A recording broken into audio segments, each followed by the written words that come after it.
Question 5 says that from the choices given below, choose the equations whose graphs are given in 4.6 and figure 4.7. So we have this figure in 4.6, this graph, and we have this graph in 4.7.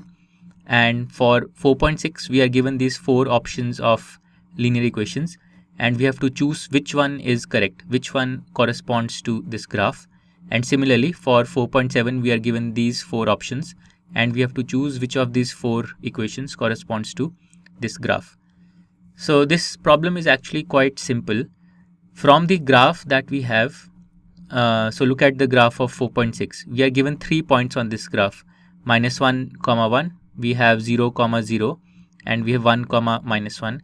We just need to check that these points satisfy which of these 4 equations. So we just need to check that these points satisfy which of. So let's take the first point, which is -1, 1. So -1, 1 means x is equal to -1 and y is equal to 1. So from these 4 equations that we have, we need to see which one is satisfied by -1, 1. So clearly the first one is not, because the first one is y equal to x, but the solution that we have, in this case y is not equal to x, so we can rule this out. The second one is x plus y equal to 0, and yes, we see that x plus y minus 1 plus 1 is equal to 0. So the second equation is satisfied by this solution.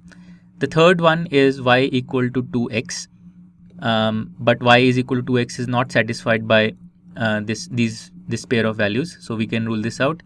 And the fourth one is 2 plus 3y equal to 7x. So if we substitute y equal to 1, on the left side we will get 2 plus 3 or 5, and if we substitute x equal to -1, on the right side we will get -7. So this is also not satisfied. So the only equation which is satisfied by -1, 1 is x plus y equal to 0, and in this case therefore this will be the right choice. We don't need to check any other point also, because there is no other option available. But if you want, you can check the other points also. So you can check that 0, 0 will also satisfy the second equation, and 1, -1 will also satisfy the second equation. So the answer for figure 4.6 is the equation x plus y equal to 0. Now let's do the same thing for figure 4.7. The first point that we have is -1, 3. So x is equal to -1 and y is equal to 3. Let's see which of these equations are satisfied by this pair of values.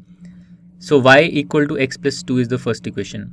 If x is -1, then x plus 2 will be 1, but y is 3. So the first equation is not satisfied by this pair of values. The second equation is y equal to x minus 2.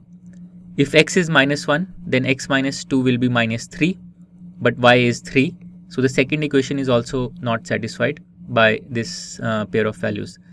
The third equation is y equal to -x plus 2, and let's see if this pair of values -1, 3 satisfies this equation. So if we substitute y equal to 3, on the LHS we have 3, and if we substitute x equal to -1, then on the RHS we have minus of -1 plus 2.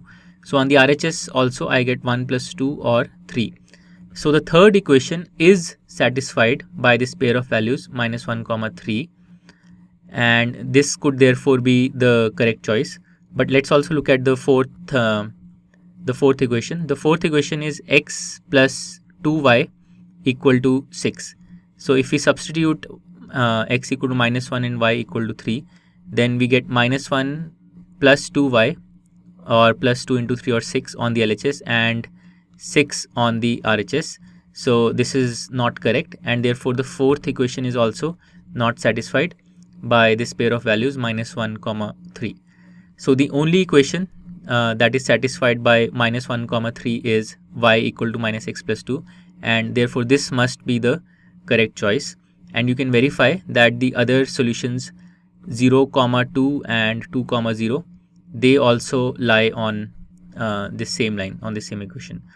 So the answer for figure 4.7 is this equation y equal to -x plus 2, and this completes question number 5.